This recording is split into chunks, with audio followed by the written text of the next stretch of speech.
When you're working with tax clients and you sit down to prepare a tax return, there are certain areas where the client doesn't only want you to prepare the tax return that's in front of you, but to give them some tax advice, okay? And one of the major areas that people want advice on is regarding IRAs, or individual retirement accounts. And specifically, what clients try to evaluate is, hey, do I want to contribute to an individual retirement account? Do I want to create an account or just put more money into my existing account? What kind of tax benefit would I get?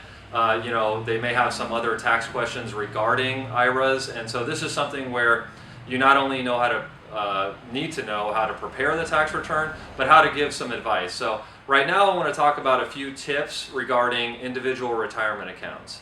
And this is something that's quite crucial because the IRS gives you the ability to make a contribution to your IRA account or to the taxpayer's IRA account up to April 15th of the current year, okay, so during tax season, backdate that contribution for the prior year. That's very rare, but it's something that always comes up during tax season. The tax client may ask you, hey, I know I have until April 15th to make that contribution, backdate it for the previous year, and take a deduction. Now, should I do that? Is that a good idea? If I do it, how much tax money will I save? And all those types of questions. So let's talk about a few tips for advising clients about what to do regarding individual retirement accounts. Now, the first thing you need to realize is that often the tax client will ask you, is it better to do a traditional IRA or a Roth IRA? So frequently people will hear about both types of accounts, and they may not know what is the difference between these two different types of IRA accounts. And this is all described in your student textbook, but who do you think that tax client will be looking for answers regarding that issue from? That's going to be you as the tax expert, okay? So you really need to know and be able to explain, not only know, but be able to explain clearly in a way the tax client understands what is the difference between a traditional IRA and a Roth IRA. The biggest difference is that a traditional IRA, the taxpayer can receive a deduction based on their contribution to that account. Okay, so if the taxpayer decides to put in $2,000 to a traditional IRA account, they will, in most cases, be able to claim a deduction of $2,000 for that contribution. A Roth IRA is the exact opposite of that. You're not able to get a deduction at the time of contribution, but unlike a traditional IRA, where when you make the contribution and then you make the withdrawal, okay, you take out that money at a later date, hopefully when you're retired, but whenever you do take out that money with a traditional IRA, you have to pay tax on the distribution, right?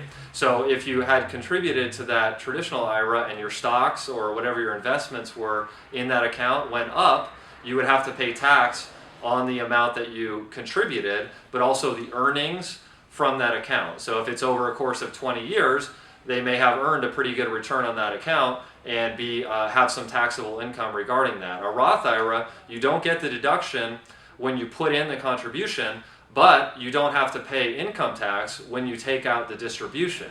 And not only you don't have to pay tax on the contribution amount for a Roth IRA, but you also can avoid being taxed on the earnings of a Roth IRA. And that's an extremely, extremely appealing thing for many taxpayers, is that, oh, I'll be able to have tax-free income in retirement through a Roth IRA. So certain taxpayers, they like the idea of getting that tax-free income later. And part of the distinguishing aspect of traditional versus Roth IRA in terms of tax planning, right, is that the taxpayer and you as a tax preparer, you need to kind of consider, okay, what's my current tax rate? Do I need a deduction? Do I benefit from a deduction? And that's based on your tax rate. Remember, if you're a taxpayer that's paying 35% tax rate, that deduction, that $2,000 deduction to a traditional IRA is quite valuable. Okay, so most likely, the higher your tax rate, the more appealing it is to use a traditional IRA because you can get that deduction and reduce your amount of tax due. For a Roth IRA, the bet is more like, oh, well, I think that tax rates in the future will be higher, okay? So let's say that there's a lot of fiscal problems with the United States right now, right? So a lot of people think that, hey, in the future, tax rates may be higher then than they are now, And that's one key aspect of that Roth IRA, right, is you're protected against those future higher tax rates. So that's the kind of thing that you would discuss with the client.